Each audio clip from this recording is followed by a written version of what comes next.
to the Podcast Detroit Network.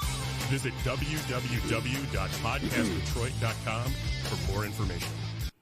Ladies and gentlemen, the entire professional wrestling world has changed. AEW's Double or Nothing is officially over. StarCast 2 is officially over. The next announcement for where AEW is going to be and a huge event was announced. We'll get into that. We'll talk the wrestling world. We'll talk Jon Moxley on Talk Is Jericho. We're going to talk so fucking much this week as we break the ring down.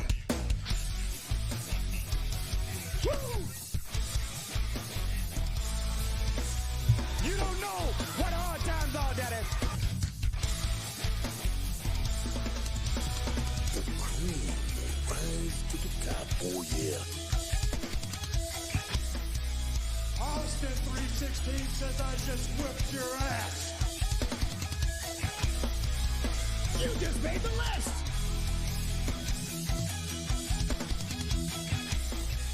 This right here is a family. Hey, this is professional wrestler and professional podcaster Colt Boom Boom Cabana. My name is Killer Cross. This is The Smoke Show, Scarlett Bordeaux. What's up, guys? The After Machine, Brian Cage. This is Ryan from Pro Wrestling Tees. Sadly, you are not listening to The Art of Wrestling, but you made a decent choice because you're listening. You are now listening to... When you're listening... And you're listening to... You listen to Breaking Down the Ring. Breaking Down the Ring. Breaking Down the Ring. Breaking Down the Ring. Breaking Down the Ring. Break it down. Oh, it's true. It's damn true. Ladies and gentlemen, as you heard, you are listening to the most inappropriate pro wrestling show in the motherfucking world. You're listening to Breaking Down the Ring. We are your ring crew. Snick. Whole fucking Joe. Smitty. I don't believe Hey, you. Smitty. You look a lot pinker than normal. And it's not even like you're showing the backside of your hands. I bathed for the first time in a long time. Knew it. Fucking knew it. As anyone who is listening for a long time heard, we have a brand new introduction. There's a lot of wrestlers that I met at StarCast that I got a nice little soundbite for. I even told Colt Cabana I was not going to take out the Art of Wrestling plug because it's a good podcast. It's like if Jericho was like, you're not listening to Talk Is Jericho, but you are listening to Breaking Down the Ring. I'd be like, okay, that's staying in because it's good. You know, it's not like I'll fucking let you put yourself over. You're putting me over. That's fine. That's all I fucking care about. So, yes, AEW's Double or Nothing happened. Fucking Jon Moxley was interviewed on Talk Is Jericho. It actually happened a couple days before Double or Nothing, but it came out a couple days after Double or Nothing. There is a lot. Raw and SmackDown really didn't do much. As far as what was coming next. A lot of people said they didn't expect much from Raw because it was a holiday show.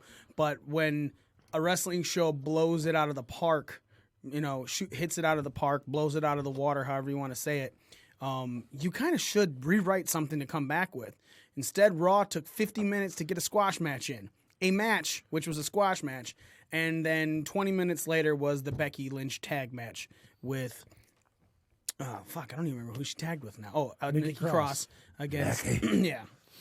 So... No makeup, Nikki Cross. Yeah, she's all natural. And I'm fine with that because she is all natural. So there's a lot to get into. We're going to start off with AEW's Double or Nothing. I know how it was for me, and I'll go into my experience of being in Vegas as well as StarCast. But you guys watched it at home. I know Z and Nick, you watched it live. Joe, did you watch it live or did you just watch it as soon as you could? I watched it live. Nice. Okay, so Joe, I don't know anything about how you feel about this because you were silent in our group chat when we were talking about stuff. So I want to know, what are your thoughts when you were watching it? What match did you find as you think is the best? Was there a better moment on the show than the best match? And obviously, if you have any criticisms as well, I want to hear that too. I thought it was. I mean, I'd give it an 8 out of 10. I enjoyed myself. There was I'd say the moment of the night probably was not the match of the night because I'd say the moment of the night was the Dustin and Cody, you know, hug it out session at the end of their bloodbath. Mm-hmm. There were some really. I was really impressed with Best Friends versus Jack Evans and Angelico. Mm-hmm. Obviously, Lucha Brothers, Young Bucks, tore it down. Kenny Omega Jericho was awesome, as you knew it would be. Did not see the Jon Moxley thing coming at all. That was a huge surprise, which is hard to do these days. I'm gonna agree with you on that. So I'd probably say the match of the night was probably the Bucks versus the Lucha Brothers. Oh wow! See, I didn't think that was a match of the night. What did you think? Match of the night: Cody and Dustin. Just for the finish or the whole match? The whole match. I thought because it wasn't really that long of an actual match itself. Right. For the excitement factor, it had like a great entrance, and then it had the after the match theatrics. Well, not theatrics, but you know what I mean. Yeah. I mean, the match was a solid, old school, like traditional wrestling style match with a lot of color, obviously. But I don't know. I just think the Bucks and the Lucha Brothers is the most exciting match, maybe. I think that yes, I'll agree with that. The Bucks and the Lucha Brothers was a damn exciting match and a really good story as well, because the way it was built up is these guys haven't been wrestling for a long time, so they're kind of out of it, and there was miscues for them, that they worked into the match that eventually were ironed out as the match went on. My reasoning for Dustin and Cody being the best match is because while it was a solid old school wrestling match, it also brought out way more emotion even in the match, when Cody fucking wiped his blood on it, because the whole match was built as the new era knocking out the Attitude Era. Like, the Attitude Era is no longer going to be the best era of Cody wrestling. had that Attitude Killer belt on. Yeah, so, and because of that, that's why I thought it was as well. Z, you were watching it. What did you think was the best match and, of course, your moment? I thought going into it, it would have been Jericho Kenny, hands down. Because I mean, that was the only match I was truly invested in. I really enjoyed Cody and Dustin, but my match of the night was probably the Chuck Taylor Best Friends versus that was a really good match. Jack really Evans and Angelica. So Angelica. Yep, Angelica from the Rugrats. Yeah, she's a bitch. Reptar always wins though. Yep, never go full Reptar. Nick, you were watching it. What's your match of the night and your moment? I think for me the match of the night was Cody and Dustin. It was good storytelling from start to finish. Mm-hmm. I wasn't expecting to see Earl Hebner refereeing that match. I thought he looked in great shape, and he did a good job. And Brandy getting involved with the match and getting thrown out, and all that. I thought it was a really good match and a good story. That was what, outfit change number 2 for her? Yeah. And she had some major wardrobe changes going on. She looked really good though. Well, when doesn't she? Yeah, I was gonna say, come on. She always looks good. I was on the cruise with her, for Christ's sakes. Nice. She looks really good. Moment of the night for me was I'll just be the one that says Dean Ambrose for me, because it was a total. Sorry, I got to get out of that. That guy's dead. John Moxley. Dean Ambrose is dead.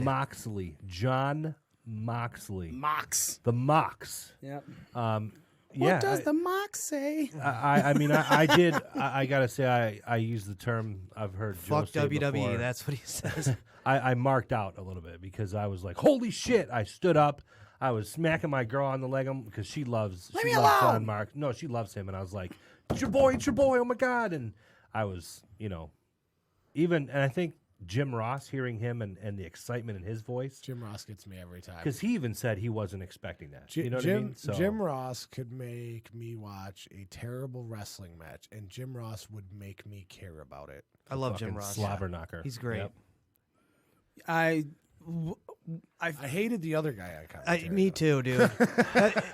So that's what I was about to start off with. So let's go into that. I want to. Obviously, there's been a few criticisms about this, and we'll get into them as we go on.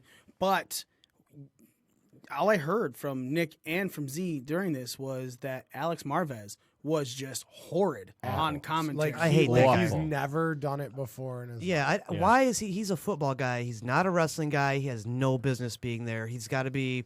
Obviously, it's because he's friends with the Khans or something, and that's already the type of shit that I don't like in the corporate. Yep. Like, Dude, you're not a fucking wrestling guy. Get the fuck out of there. Yeah, who's the other guy? Excalibur. Excalibur. That Excalibur's guy's great. just. Excalibur I don't like and- him either. He's too fucking indie-rific for me, man. No, but like he is like just over the top with his indie nerdisms. Yeah, It's but like, him and JR and made it tolerable. They did work the other good guy together. would always. I don't chime know. in. I've never liked. Sorry, I never liked Excalibur. Go ahead. No, the other guy would just chime in and like he didn't have any emotion. He didn't really like. You could kind of tell he was reading right from the teleprompter at times, and then as they're like putting over the next show and shit, he kept getting dates and shit wrong. Yep. Like it was just it was very unprofessional. Yeah, where like JR actually had to correct him on a date, which usually it'd be the other way around, you know, because like JR is getting a little older now, but like JR had to like keep this guy on the ball, you know. Well, and it was even more fucked up because JR and Excalibur both put it over, both say the date, and then the guy says it right after them and says the wrong date. So it's not like it was like an accident. Like you just heard two other people say the exact same thing, and you still fucked it up. Joe, you think this is a corporate pull-in? Marvez? Yeah. For sure. Yeah. Excalibur's the indie guy. I get that. And JR is JR. Marvez, I don't know. He's got no business being there whatsoever. Even though I'm not a fan of Excalibur, I can see why he's there, but I just don't like him. I thought Excalibur when I was watching it, Joe, thank you. He's just too smart of a smark for me. Like he's There's too a smarky. level of smarkness that you just don't like. That's even higher than me. Yeah. Are you afraid of the smart? Yeah, maybe So- he's more knowledgeable than me, and that bugs me, I guess. When I was listening, I was actually happy with him because he was pointing out things that obviously anyone who's new to this product, all of us, to be very fair, because everyone's new to this product, but people who are newer to the indie people, including the 6 women tag match that was all from the women from Far East. He had conversations and things about this that were able to stand out and bring in to make you care more about the things that were going on in the match. Now, I can also see where you're coming from, Joe, because while that is refreshing when you don't know what's going on, as AEW It can continues, be a little redundant and like over the top. If AEW continues to go on, if you and do he's- have half a clue of what's going on, and he does continue to go over time, it will then run dry. Well, he is going to do it for a little while though, because I'm talking like a year and a half, 2 years down the line. Okay. Yeah, I'm talking about after your next Double or Nothing. If this is still going on, maybe even the next All Out. Well, if they go all out, what are they going to do? I did catch him on one big mistake though. What? Is educate when Kenny did the tope out of the ring on Jericho. I say that. Yeah, when Jericho was holding the table, and they're showing the replay, and Excalibur's like, I want to see it again because it looked like he landed on Jericho's arm, and that's his left arm. You know, Jericho's tattooed arm. He's like, that's the arm that he throws the Judas effect with, and it's not. Like he threw it with his right arm. You know, It's like, ha! You don't know fucking everything, Excalibur, fucker. You were God. just Excalibur communicated. Nick, what was your takeaway as a negative besides the commentary? I remember you talking about some production issues. God, now I got to remember. I thought production was good. Yeah, it was. I had one issue with the referee in the opening. God, what match was it? The bald guy. He was in Rick Knox? Yeah, the first tag match. It was on the pre-show, I think. The SoCal That's like the- Uncensored versus. That's like the hand yeah. the Young Bucks hand-picked referee too. Yeah, the second match he refereed that night, because he did ref 2 matches, he was fine. The first match, he just kind of seemed like he let things go too easy and was standing back, and I saw him just kind of waving his arms like, I don't know what I'm doing, and he's just kind of watching, and shit's just happening, and like it shouldn't have been. Like he should have had a little more control of the match at that point, and he just was letting him go. You know what I mean? So that was just my opinion on that, but I did like how before every match it seemed like the commentators like put the referees over, like told you their credentials. He'll call a fair match. He's a 21-year vet. Blah blah blah. Like kind of legitimizing the ref again. Well, they actually used to do that. I know. That's Like- what I mean. Like they're doing it again. Before wrestling was considered sports entertainment, you know? Yeah, before the ref lost legitimacy with all the different fucking angles they try and pull with the ref. Yeah. Right. But then again, AEW went and fucking delegitimized these refs as well. Why, with the discretionary 10 counts and stuff like that? Yeah, like no, there's a set of rules in the match, and if you're going to tell me these are what your rules are, and then your ref doesn't follow those rules, They then did why point are these out those that rules? the ref has discretion. It's Yeah, right. stupid. That is the see, and I said that in That's the a loophole. It's stupid. It's a loophole. It's stupid. Yeah, it's we're gonna let these guys fight, but next week we might not let a different match go as long outside the ring or whatever. But and I said it in the group chat. I go, I'm already sick of the term the ref's discretion. I get it. You're letting the guys wrestle. You're letting them do more. But if that's the case, instead of doing a thing where basically you tell your audience, yeah, the ref's gonna count to 10, but when he feels like it. Why not just make every match a no count out match? Like count outs do not happen. Or give it a fucking 20 count like in New Japan. Yeah, either or. Because even in WWE, right?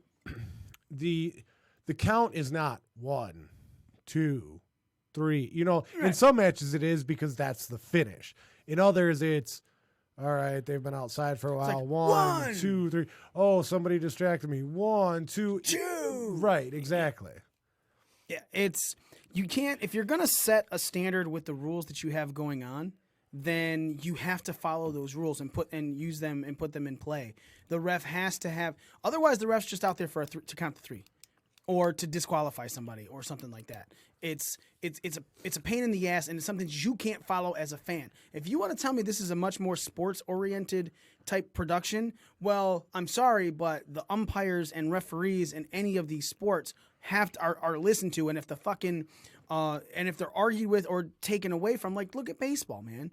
Baseball, those pitches of strikes and balls, it's starting to come a lot under fire because they're starting to be a little bit over miscalls. Well, how many balls have you seen called strikes to the MLB, for example? Yeah, and that's what I'm saying. And the commentators will be like, oh, it's clearly 8 feet outside the zone, but the ump called it a strike. Right, and there's a reason that there is now instant replay put into effect for all kinds of things, because there's the human element and the human error element, and that's fine.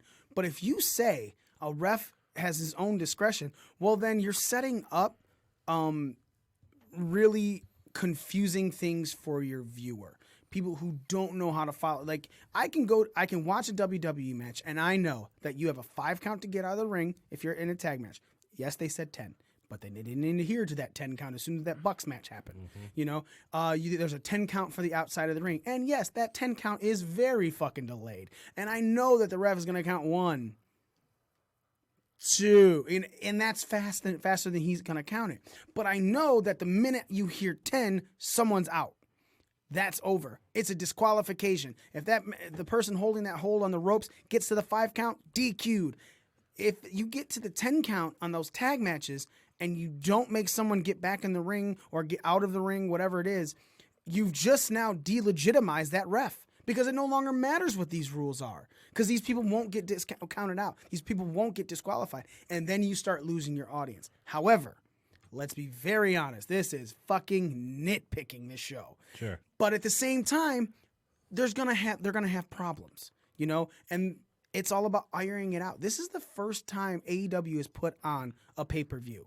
Period. It's the first time. Yes, Nick Jackson, Matt Jackson, and Cody put on All In, but that wasn't AEW. This had production value. When I walked that in show there, had a lot of production help from Ring of Honor too. When I walked into Double or Nothing, I was like, holy shit, finally, because I waited in line for an hour and a half because of the MGM Grand Garden people. We'll get into that. And then I sat down and I was just looking. I was like, wow, the ring, the lighting, the cameras, seeing everything go around. I was like, this is beautiful, man. This is something that's on par with the top notch of WCW and WWE. All of that had millions of fucking dollars to spend, right? And so it was beautiful and it was wonderful, because you could literally show that show to someone who doesn't know what they're watching, and they'll think it's WWE right off the bat. You know what I'm saying? They'll be like, who are these people? I've never seen these people in WWE. But I mean, you see Chris Jericho, and again, it was beautiful. In the arena, that arena, everyone loved. Everyone was in love. Everyone. The reason Cody and Dustin, man, it put goosebumps on my just watching it, you know. And then the finish put even more goosebumps. Put goosebumps on my goosebumps, you know. No, that's called herpes. Shit. Ew. I got herpes in Vegas. It did it. Well, Surprise! So what happens in Vegas doesn't necessarily stay there? nope, not Stays at all. on your dick. I don't want it. It was a beautiful production. Like, I literally was just sitting back going, because when you're there, you don't hear the commentary, you know, so you have time to look around. Like, obviously you're watching the match, but you're looking and seeing how people are reacting around you as well. And it was just really well put together. I agree with Joe about an 8 out of 10.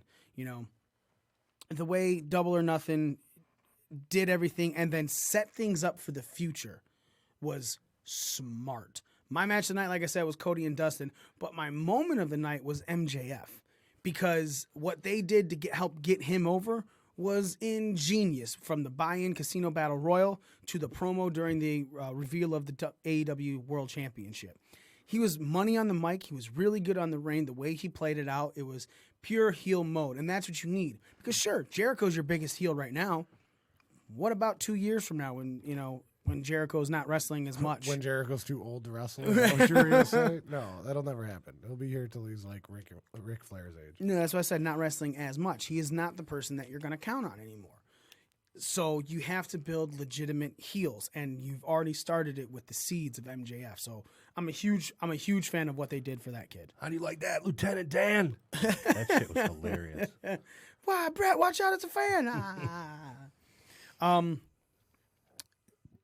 So overall, top to bottom, and then, you know, Joe, you said you weren't expecting Moxley, but a lot of people before this were thinking Moxley was coming out for that buy-in battle royal, you know, and then he didn't, and Hangman came out and he won, you know, something that somebody said was going to happen last week, but Well, I figured if he was And going you still lost. that would be kind of that would almost be beneath him coming out in the battle royal to me. yeah. Moxley, I mean. No, what would have been beneath him was coming out to the ring in a gas mask or a surgical mask or a hazmat suit. Turn any noun into a object. So when Moxley came out, I agree with you. There was an actual shock and surprise, because by that time, you're not thinking anything else. What I have to say about this show is it was perfectly paced. It was I love the pace of the show. Absolutely loved it. match to match to match. You were thinking about what was going on at that time in the ring at that moment. You weren't going, oh, what about this match? Like when the Bucks and the Lucha Bros were going on, you were no longer thinking about Cody and Dustin. You know, you were like, Bucks and Lucha Bros, this is fucking sweet. They had it like that, though. Like the minute they hit the back, the other match was like starting. Right, which, let's be very honest, that's going to change in the future. Right now, they're not real. There's no real storylines and backstage segments to play to get into it. But at the same time, I can still see it moving. You know, it won't be as slow as a fucking WWE pay-per-view, but it's not going to be as fast-paced as that either. I hope what they start doing is what WWE does for the shows where they record for the future. You know, like Z, when we went to that Monday Night Raw that was recorded for New Year's Eve, it still had its segments and it still had everything going on, but it was nicely paced because there was no commercial fucking breaks to wait through, you know, but it still had everything from the in-ring to the out-ring. It was put together very, very, very well as far as a production. When you go to a Raw or a SmackDown, you sit back and you go, all right, now I'm waiting for the commercial break. When you're wondering what kills the crowd is they just sat through a fucking 3-minute commercial with the lights off, and then all of a sudden, right before they come back to TV, they turn the wrestler's music back on and act like he's been in the ring the entire fucking time. Right. I would like to see WWE turn the lights on during commercial breaks and then it go low again, so you know when stuff is going to happen, because at least you have a break. But anyway, well, you know what? Not to cut you off or anything, but I did see an excerpt from an interview with Cody after Double or Nothing. He was talking about who's the owner. I'm sorry, Khan. Yeah. So he was actually Cody said that he was timing the show, and for the first time ever, that was the first show he'd ever timed. Now, I'm not really too familiar what that term necessarily means, like in the gorilla position, but he said that he timed it perfectly, and that typically, from what he's used to, is like a senior higher up in WWE doing that for 20 years. Nobody gets a chance to touch that. Not necessarily somebody who this is their first go around, and he just was praising him for that. So to me, that speaks a lot, some volumes to what they've got to come. You know? What that means is you're making sure that things aren't going over, that we have a set time frame. Like we have a radio sheet for the time frame. Sure. You got 5 minutes here, 5 minutes there, 10. That's what he was doing. So All he the was the one. matches He was the and- person in the yeah. ref's ear saying, "Okay, wrap it Yeah. up. You got a minute left." Yeah. You know. So yeah, I agree. The pacing was really, really, really, really, really good. So Moxley comes out. He attacks the fuck out of Kenny Omega. Kenny Omega, who had a broken nose, that wrestled with a broken nose in that whole fucking match. It's set up for Hangman Page versus Jericho for the first ever AEW World Championship. Moxley looks like he's going to be going after Kenny Omega as far as when all the TV and stuff is coming on. MJF looks like he's going to have a feud with possibly Jungle Boy at first before he moves on up to maybe a main event in a year or two time. With all of the things that they set up at Double or Nothing, Z, what is one thing that you're really excited about for the future coming to TV for AEW? Storyline wise, wrestler wise, things like that. I don't have anything off the top of my head. I'm just excited to see what they do, so to say. Now more so than ever, because this is going back to Double or Nothing for a minute. From start to finish, I was invested in that entire pay-per-view. And me not knowing, most of the lower card, because I knew who everyone was in the 3 main event matches or whatever. But before that, I know this person, I know that person, but it's few and far between. And I was invested the entire time, and they kept me invested. That was the big thing. I didn't know who any of these people were, but I watched every second of that show, because those performers kept me invested in every match. So I'd like to see what storylines they put together. Not sure. I don't really have one off the top of my head because, again, outside of Jericho, Dustin, Cody, Kenny, Page, I really don't know anybody else to know what kind of storylines they could possibly put together. But I am willing to. Well, I'm saying with the things that they set up in the show, obviously Moxley versus Kenny has been set up, Jericho versus Hangman's been set up. Right, but as far as the rest of them, who The Bucks versus Cody and Dustin. That's that that's Fighter only at Fest. that Yeah, Fighter Fest, so that's. I don't not know if that's going to be a long term thing. Unless it ends up being for the first ever AEW Tag Champ. Yeah, which that. Because I'm assuming by the time they go to TV in September, or is it September? October. By the time they go to TV in October, they're going to at least have a tag title and a women's title. Right. Right? Yeah. Just an assumption. Yeah, which will be set up. Joe, for you, the future for AEW, what is things that you're looking really forward to, or you're really looking forward to? I want to see what more they add to the tag division besides just the Bucks and the Lucha Brothers. I know that kind of unknown team came in after with the Smash Brothers that they just with all the mask people. They didn't call them the Smash Brothers. Yeah, but they got the best friends. Yeah, I just want to see. I want to see how much of a level of importance they put on that, because we know in WWE in the past decade or so, they'll tease for a minute that the tag team division is about to get a push, and then they just, it goes right back down the card, and they don't do anything with it. So with one of the best tag teams, arguably in the world, in the office as EVPs, I want to see what they do with what potentially could be a real tag team division. All right, Nick. I'm excited to see more organic and straight from the heart promos. Mm-hmm. You said organic. So that's how he's eating now during this weight loss challenge. That's right. I went vegan. No, I didn't. No. Especially you're after the planet's champion now. just had kale and. After hearing some of that podcast with Moxley and him talking about the scripted, promos and things like that, I knew that was there, but when you hear it really coming out of the horse's mouth, it really kind of puts it into perspective as a fan who's trying to become more than just that casual fan. Mm-hmm. And that MJF promo, I was like, fuck yeah, this is great. Calling him a horse and everything. You know what we do with horse with a wounded leg. You know, and then that video after when you see Moxley standing on the chips and he's flicking off the crowd and he's pointing to his middle finger, like, that's right, I can finally fucking do something like this. And yeah, it's a middle finger and okay, big deal, but there's a lot of middle fingers. Yeah, it's great to see stuff like that. So it's great to see the middle finger again. Yeah, missed it. I did. It's been a while. Austin 316. I haven't been fingered in a while. Same. I'm also looking a lot more forward to the storylines and how they're going to progress. I will say that there were a lot of questions asked.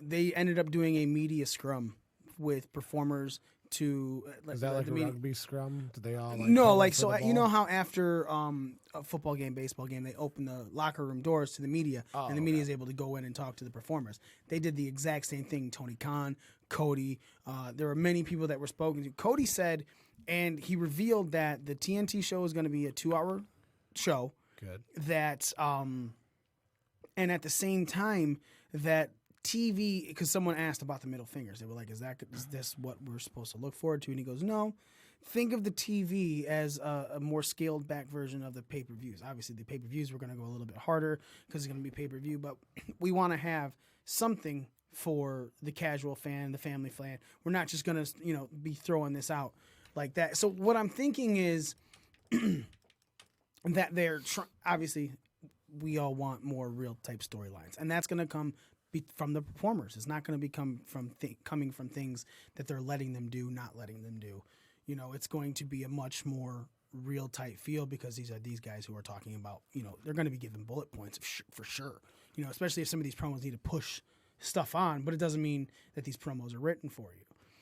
So I'm excited about that. Tony Khan had some comments about the future of the product as well. And that, sorry, I thought I knocked over the camera. And he said the same thing, that it's starting up in October, 2-hour time frame for the show, and the shows are going to lead into the future. And they're very happy that they have Jericho there to help with the weekly timings, which was then said again, if you listen to that Talk Is Jericho podcast, that Mox and Chris were just like, we've done weekly TV. We know certain camera things, setups, and stuff like that. But that's then where my real criticism from being out in Vegas comes from. And like during the show, like when I go to a WWE show, you know how they have that rolling crane camera. If you've ever been to a live event, the thing that moves, but it moves, and then at the same time when it's not being used, it gets pushed. It's like the one they do to pan in. Yeah. But it gets pushed to that one back corner by where the announcers are, and it's down and it's out of the way. This one was in my fucking way the whole time, every time it wasn't being used. It was just up. Is that why your tickets were so cheap? No, my tickets were free. He let Daniel touch his butt. I did, what Daniel! fucking happened. Goddamn right! No, by the way, Daniel, you can touch my butt if you want to buy me a ticket to All In. No, it was actually nobody bought me a ticket there. Just happened to be a group that Daniel knew that ended up having an extra ticket. So I was literally about to buy it. You guys ended up having another extra ticket right before showtime. Right? Yeah, and then his brother-in-law gave it to his friend. Almost flew to Vegas. I flew out there, and you guys wouldn't pick up the fucking phone. Yeah. Well, yeah, I was sitting right next to Nick on the airplane. You didn't see me from that picture? No. Oh. His thumb was in the fucking picture. How do you not see that? Well, because I thought it was up your butt, but I guess I was wrong. So, AEW moving forward, I have a lot of expectations and a lot of great things to expect with this. Let's go into what I think with the championship. I don't think Hangman's touching that title right away. I think. Would be dumb. I agree. I think the smartest thing in the world is the first ever AEW champion needs to be Chris Jericho. Needs to be a big name. Yep. Needs to be Chris Jericho. I don't think so. Who do you think is going to? I think it should be Adam Page. Actually, I think if you want to truly prove that you are different from WWE, you give it to Hangman Page. Obviously after a war with Jericho. But I don't really see the payoff. Now, granted, Jericho's a big name. Jericho's number 2 on my all-time list. I think he's the GOAT, always in the conversation. But I don't think... I think making him champion is almost like putting Cena over at this point in his career. But like, I just think it hurts. It makes it. You bring in this top name and you just give him the title. You know what I mean? Whereas like Hangman Page, that could be your young superstar. He could win it, and then maybe get screwed over like a week later, and then he continues chasing. But I think he needs to hold the title first. And that's just my personal opinion, and that's what I'd like to see. Joe, what do you think? I mean, he did kind of Babe Ruth call his shot, was saying at the press conference that he wanted to be and make it a point to be known that he wanted to be the first ever AEW champion. Who said that? Adam Page. Okay.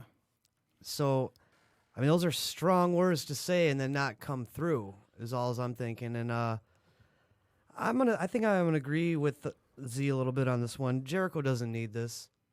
Just Jericho being there is going to put a lot of eyes on the company, whether he has a title or not. I don't think it's going to change the amount of eyes that are going to be looking at the product. But Adam Page is going to be there for a lot longer than Chris Jericho. And Chris Jericho's, no offense, I love him, but his best years are behind him. Adam Page's best years are in front of him. Nick? I can see that, but I do think that they might go the route of Jericho, only because for right now, their build-up going into TV in the fall, it's not like they're having weekly shows. I mean, Jericho's going to wrestle, twice before TV starts with the belt if he's crowned champion?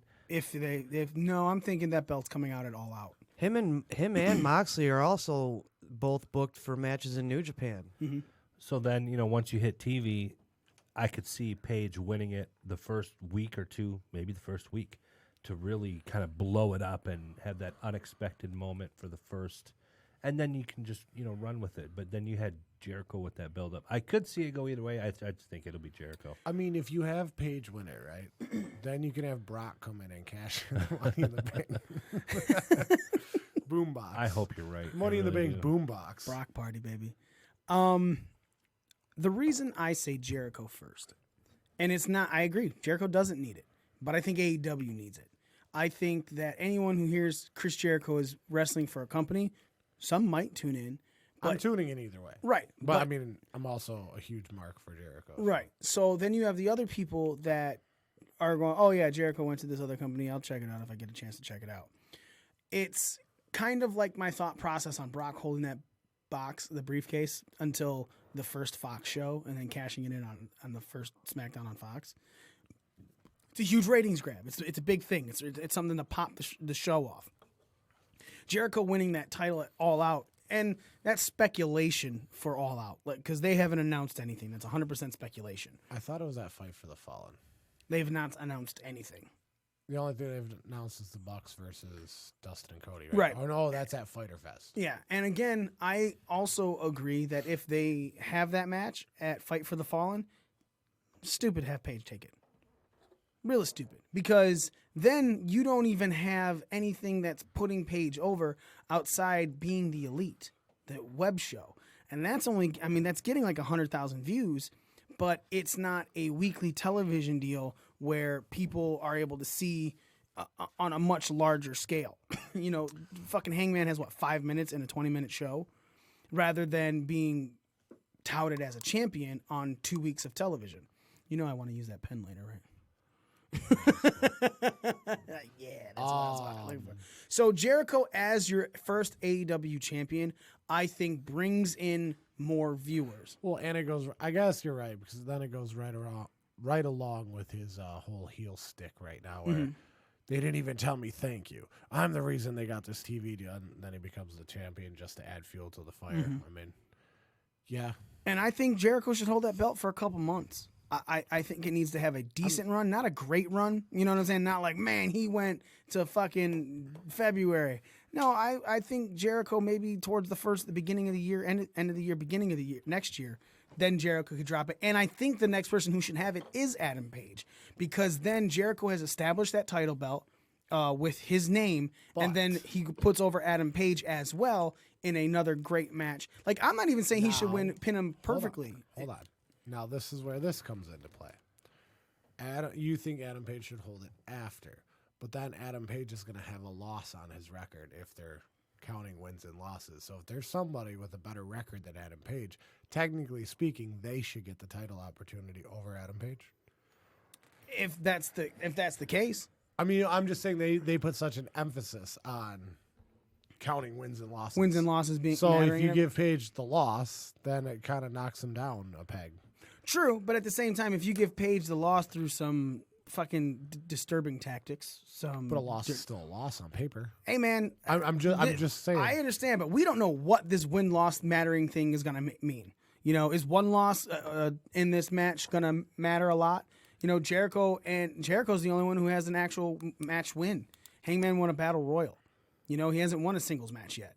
You know, we don't know what it's looking like. Hangman could go in there. He could have a match at Fight for the Fallen, Fighter Fest, and All Out. If you know, and he could be 2-1, and Jericho will be 2-0. We don't know what they're doing with that. I mean, that really, I agree with you. That it confuses things because you don't know what they're going to do until TV. You know, and when they start settling everything in. But I think Jericho needs to have that belt first. I don't even think that putting it on Page right away is a smart idea, just because it's not known. And the first thing that you want to do is bring more eyes to the company. It's just like if Cody versus Hangman Page, I would say Cody should take it. You know, but let's go into that because I made a reference in our chat. Maybe it was just a Z. That there were a lot of executive vice presidents going over in Double or Nothing. Wow. The entire elite besides Kenny won. Yep. Hangman won the Casino Battle Royal. Cody beat Dustin. Young Bucks went over on the Lucha Brothers. The only thing I didn't agree with is I didn't think that the Young Bucks should have won over on the Lucha Brothers. Cody going over on Dustin made sense. I can understand that. I agree with that. Page winning the Battle Royal. I mean, in all reality, right? It was either That's a smart. It was either going to be him, Janela, or MJF. And I am agreeing with both of those. I think Page should have went over.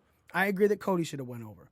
I don't think the Bucks should have won. Nope. Because even if you did like a DQ finish at that point, there you go. That's exactly. I'm not saying they should have dropped the titles because they're having another match in AAA in a couple months or something. Or like you that know for what? those titles. Have them wrestle for that 60-minute. Have time expire.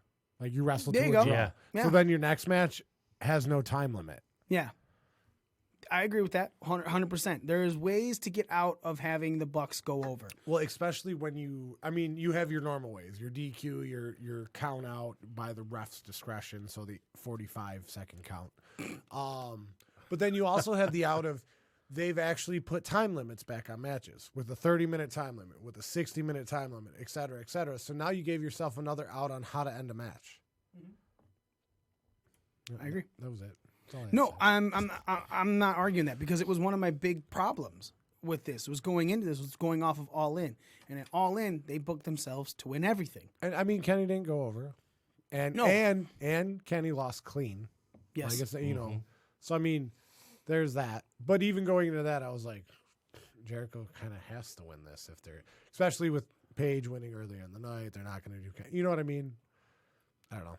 No, I'm agreeing 100% with you because that's what I said. I said the problem with All In was all of the big guys went over. They're the ones booking the show. And they're putting themselves over. And that was the major problem towards the end of WCW is a lot of people got frustrated and left WCW because the boys were putting themselves over. And then they got into the TV type of stuff and the TV stations were telling them to do things. And it was just a downward spiral from there. So I when I left this, I was concerned, still concerned, not as much concerned because God, the product was beautiful, you know, but my thought process was just like you said, Z, the Bucks are the ones that should have lost. I honestly feel that even if it was a draw, you know what I'm saying? They didn't go over on the other team, you know, and I just feel like you're looking at this going, all right, let's just hope this doesn't continue. And it just adds more fuel to my questions. And you could have had them lose because they even put it over during the match that this was only their second match of the year, whereas Pentagon and Phoenix had wrestled 49 so far. Like the night before. Yeah. So, like, even with that stat, like, okay, you could easily put the Lucha Brothers over, even if it's by a clean win. No, they wouldn't have. They should not have gone over by a direct win. For the simple fact that the AAA tag team titles weren't going to change hands outside of a AAA promotion.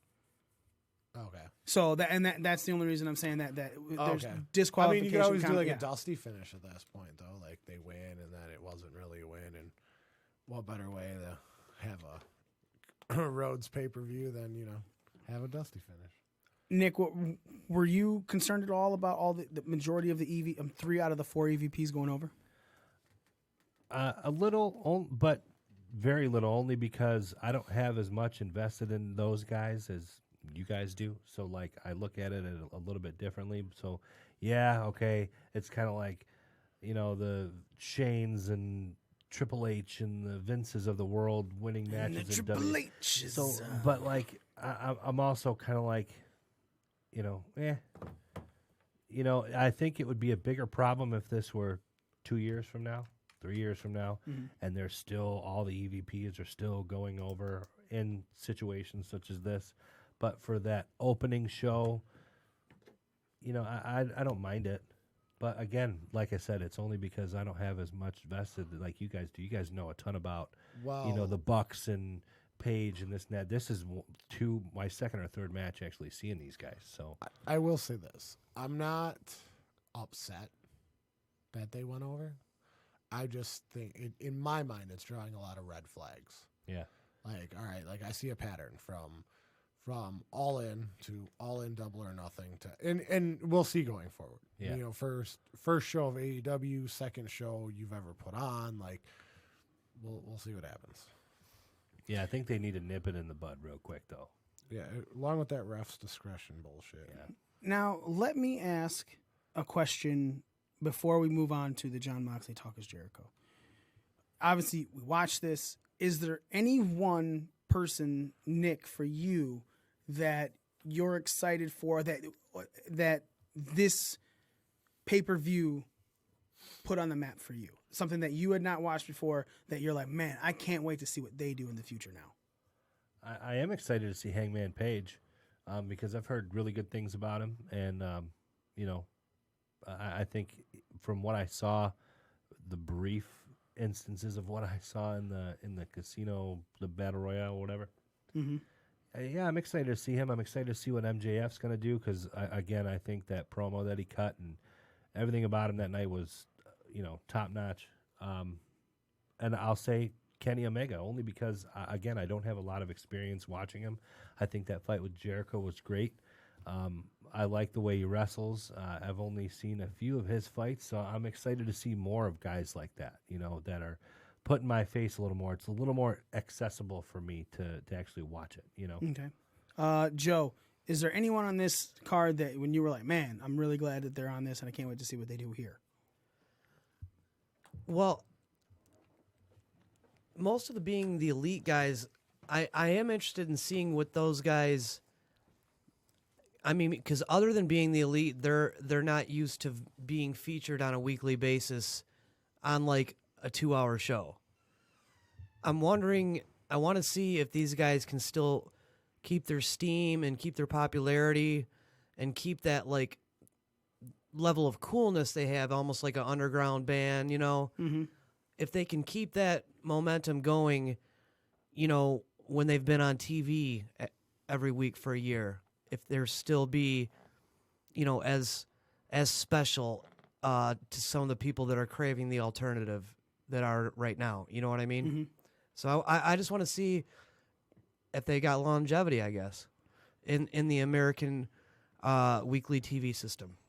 Which makes sense because it's something that's they don't. New Japan does not have weekly television. Not at all. Ring of Honor did, but their format is much different. It's pre-taped much farther in advance, and not everybody makes it on TV every week. Mm-hmm. So it's different. So Z, when you were watching this, I know you said that you don't really a lot of the names and stuff like that didn't stand out to you, but is there something that you're definitely excited for the future about? That real cute Asian girl that was on there in the red tights. But beyond that, MJF, I'm interested to see where he goes. Although he reminds me of like a different version of the Miz's character. So we'll see how he evolves as a character from that. I really like the tag match between the Bucks and Lucha Brothers. Like, I can't wait to see more of that, and I hope they really do revitalize tag team wrestling as a whole across the board for pro wrestling. I mean, there's just so many things I could name that I'm excited for, and we'll see how it all pans out. Nice. It gives me a lot of hope. Yeah. For once. Yeah. For once, it gives me hope. It's like, what was it? What was the fifth movie? A New Hope? Oh no, that was the fourth one. A New Hope. Yeah. That's where we're at. This is our Star Wars. I want to see how their working relationships with other companies continue moving forward, because they've got the Lucha Brothers signed, who also work a lot for AAA.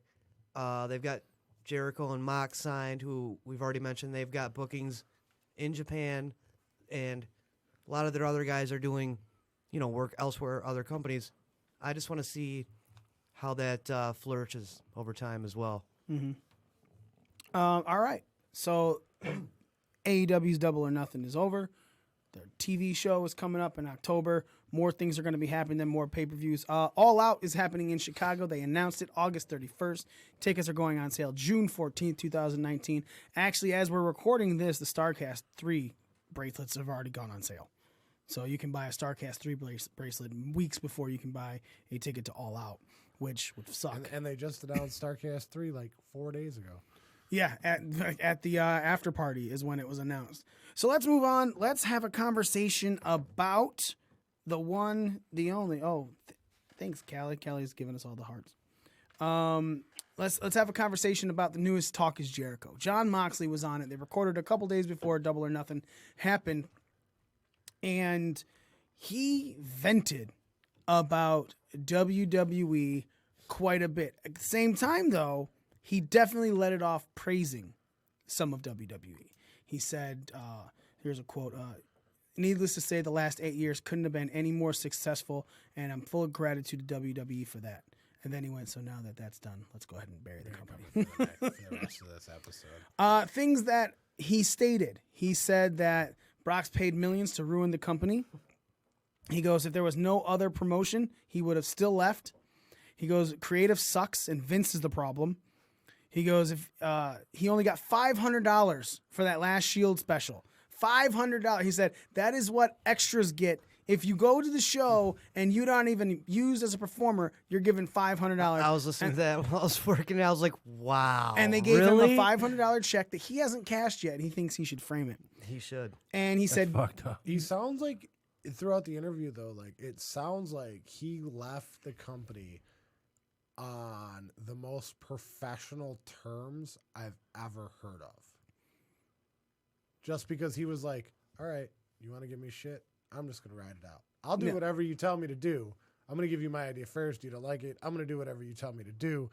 So, yeah, I mean, he's kind of burying the company. I mean, I'm only through about 40 minutes of it. Okay, so I don't know how much, more. Oh, he buries the fuck out of him. But you're right. He did leave in the most professional manner possibly. Yeah. And he says in it, the reason he did that is because his wife still works there and his friends work there. He didn't want to make it difficult for his wife, but and he wanted those royalty checks. He is as a person. Yeah. Well, he wants the royalty checks, but he's like, that's not how I do business. Like, all right. But he would have left if he had to. He said that. Oh, yeah, he was ready to walk out. He talks about it. No. Even besides the day he walked out, he said if anything would have happened even after that because the day he said he was ready to walk out was the day that we were all talking about. I specifically remember coming in here and talking about when he got that shot in his ass. We're like, what the fuck is this? And he said it. That was the final straw for him. The other thing. That was the prick that. Yeah. So he said going there every Monday made him sick. And yes, he goes, he wants to prove, if anything comes out from him being in AEW, it says he wants to prove that WWE's creative process sucks, and he thinks Vince's structure is the problem. And then he said something that I was like, holy fuck on.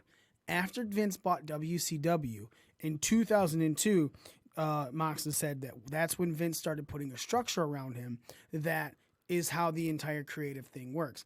And Joe shot a message into the chat, and he goes, see, I told you everything was overproduced and overstuffed, and we were having an argument about it. And my argument was, but it's Vince. It's always Vince. And that's what this basically stated. No, you remember, I remember you said on the air, like, that you said you did not think that the product was micromanaged and overproduced. And No, I don't. I thought you were crazy for thinking that. I still don't. I think it's Vince is the problem. And I understand all of these people in a huge company with all of these things. I also understand that a lot of these guys could do their own shit and their own fucking storytelling, their own fucking matches. I also know that. But there has to be checks and balances when you're a publicly traded company. So I get all of that. But at the same time, and that's why now he said he was micromanaged more out of anything than the last couple weeks.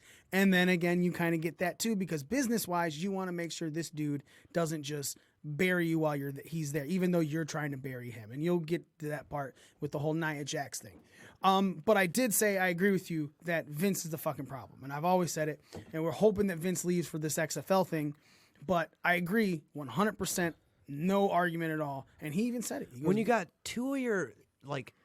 two guys that were working on top within the past 10 to 20 years, talking about Chris Jericho and Dean Ambrose, and they're both saying, like, how much better they feel now and how just frustrating it is to be working under the WWE system and have every little aspect of every little thing you do with your character to be completely micromanaged, and Vince has to put his hands in everything, on everything, and how is a very eye-opening podcast. It basically confirmed most of what I've been saying on the air for years on this show, and maybe not everyone agreed with me, but I felt strongly on my opinion, and these two guys kind of confirmed it today. Yeah, quite a few of your on the opinions. I agree with podcast. you, 100% with you. A lot of the things that you had stated were very much validated from this podcast, and it's true, man. Like, and as frustrating as it is as a fan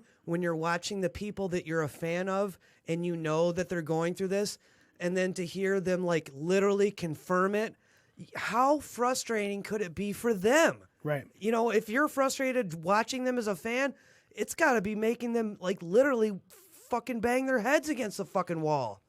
When he talked about making it a point that you know Roman is my friend, and then all of a sudden you're told to go rip on make that cancer comment. I thought that was lowbrow when he said that. Yeah, you know, I was like, I did can't believe too. they went there. Yeah. All right, so I thought that was like something that him and Roman came up with, like, oh hey, like I'm supposed to be heel, like, can I say this? Yeah, go ahead, or get you heat, blah blah. I didn't know Vince is the one that wrote it. Oh man, I don't know. And then there was the other one that Mox said he wasn't going to say on air. Vince gave him another thing Something to about say. a pooper scooper. No. Another cancer thing. And, this was after. And Mox said that he went to Vince and he was like, I can't say this. If I say this, you could lose sponsors. You could lose the Susan G. Coleman thing that you have going on. Oh. And he literally stated that. He goes, I'm not going to tell you, I'm not going to say on air what they wanted me to say, but Jericho, I'll tell you once the recording process is done. Like, that's fucking nuts that you would even remotely think it's okay to go that far into a cancer thing. Like Mox said, the minute he said that first thing about Roman's cancer, he was like, I can't fucking believe I said that. Yeah, that's the part I'm at, because he talks about, oh, this could be the thing that I never come back from. Like, there's a lot of goofy shit you give me, but if I say this could be the thing that I couldn't. And that's the part that I'm talking about, yeah. Which brings me to my next point. Well, that right there, don't mean to cut you off, that confirms what you were saying before, that you think that it was possible that the Roman cancer thing could be a work. That's where I was going. No, with this. sorry. No, Like- you're good. This is exactly where I was going. Oh, man. So you're saying that Vince wouldn't have had him try to say this if Roman actually had cancer? Correct. Okay. Sorry, I pulled that from you. No, you're good. You're good. Great minds. Another thing he said is that he knew in July of 2018 is when he was leaving. It's like right after he came back. Yep. And I gotta go. Yep. And he said that the final time that he spoke to Vince is when he let everything out. And he said it. He goes, he told him the creative and everything sucked. He told him everything that he thought needs to be changed, so on and so forth. He said, WWE's a prison, all the scripted promos, Vince is out of touch. There was just so much. And then, somebody actually pointed this out, and I retweeted it at BDRcast at Twitter. It was from actually Full Beard Nerd. He goes, remember when Dean got shit for that Stone Cold podcast interview? Go listen to Moxley on Talk Is Jericho. Literally a whole new person. Uh-huh. And Dean said it himself. He goes, he's so calm on Jericho. Yeah. It's on you. I mean, for first couple seconds, I was like, is that really Dean Ambrose? Right. So. And no, it's not. It's Jon motherfucking Moxley, bitch. Right. But when he was on that Stone Cold podcast, remember, we were all like, man, he just seems out of it. Like, he doesn't want to, he just seems shy. And even Stone Cold's like, you got a lot of fire under your ass, son. And it was gone. He said that he fought when the Shield run was done, that he got himself over. He interjected a one-liner, and he goes, don't let him do that because they don't know you have comedic timing, and they're going to fucking give you jokes to tell now. And he said that they watered down his face run, and that's why a lot of that stuff. So I remember the fucking Ambrose-Brock match. We were all like, oh, that was a really bad Brock match. And it's... He blamed it on Brock. The whole match. Yeah. I mean, you don't remember that he did say that on Stone Cold's podcast. He blamed it on Brock's unwillingness to try do Dean's anything. ideas, and then just being flat out lazy and not putting any prep into the match at all. Well, then I wouldn't have done it either on my end. I get it, man. Everything about this was incredible to listen to. It's very eye-opening. Of a podcast, of an interview, of a person who's coming from an entertainment company that he says almost stole his love of what it was. He said when he was trying to come back, he was like, I got this idea and I'll come back with this. No, they're not going to go for that. Oh, how about this? No, they're not going to go for that. And then he started hating the idea of going back even before he was back. And it's also very like when he said about, when you're spending all day long and all of your creative energy trying to go back and forth between the writers and Vince to get a fucking pooper scooper line removed, when you could be spending that time on developing your storyline further or working on a real promo or thinking about your character. But no, you're exhausting yourself trying to make yourself, like you said, self-preservation, not look like a complete fucking idiot on national TV. Mm-hmm. That was also very eye-opening.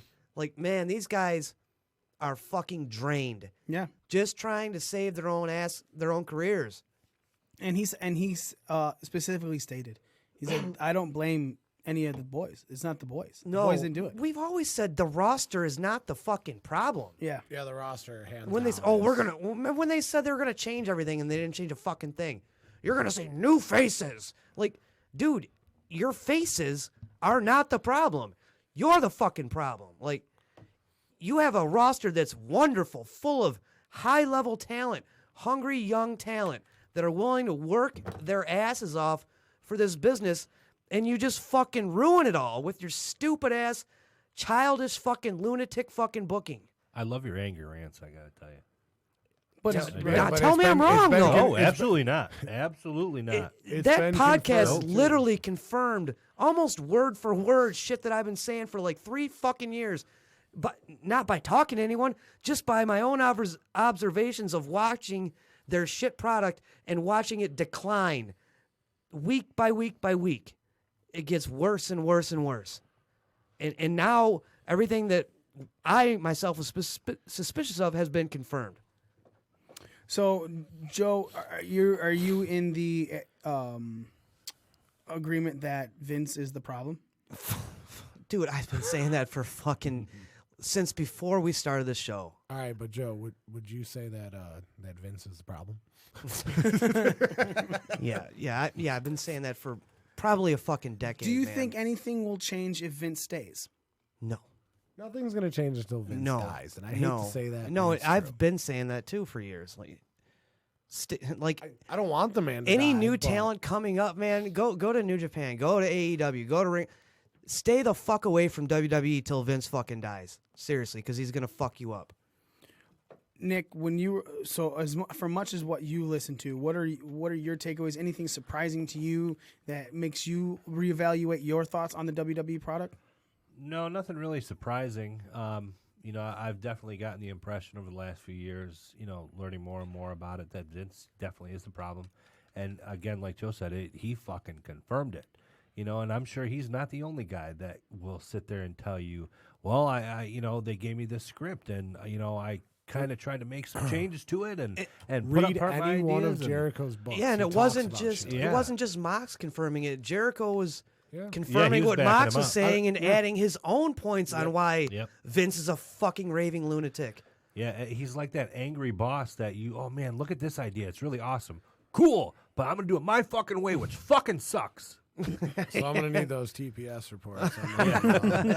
And you forgot your fucking cover sheet. I'll make fun of that cancer patient, too. Jesus fucking Christ. Yeah, it was bad. It was definitely... That smell! Oh, that smell! Now I can hear it, though. Like, literally. You can, dude. Like when he was like, yeah, Vince wrote, I was like, oh, yeah, I can hear it. Then he said Vince gave him his Jedi mind trick where he was like, "You're gonna love it, pal. It's so you. It's good shit. It's good shit. It's so. Oh my god. It's because you have just so much creative freedom." One of my uncles has that manipulative speaking power that I wish I had. I don't have it, but it's a very powerful tool. I wish I had it. Damn you, non-powerful speaking. I know it's something I must learn now. I must go to Jedi training and learn the Jedi mind trick. Right. So let's. I know we don't want to, but we're gonna transition. We're gonna glance over the things that happened on Monday Night Raw and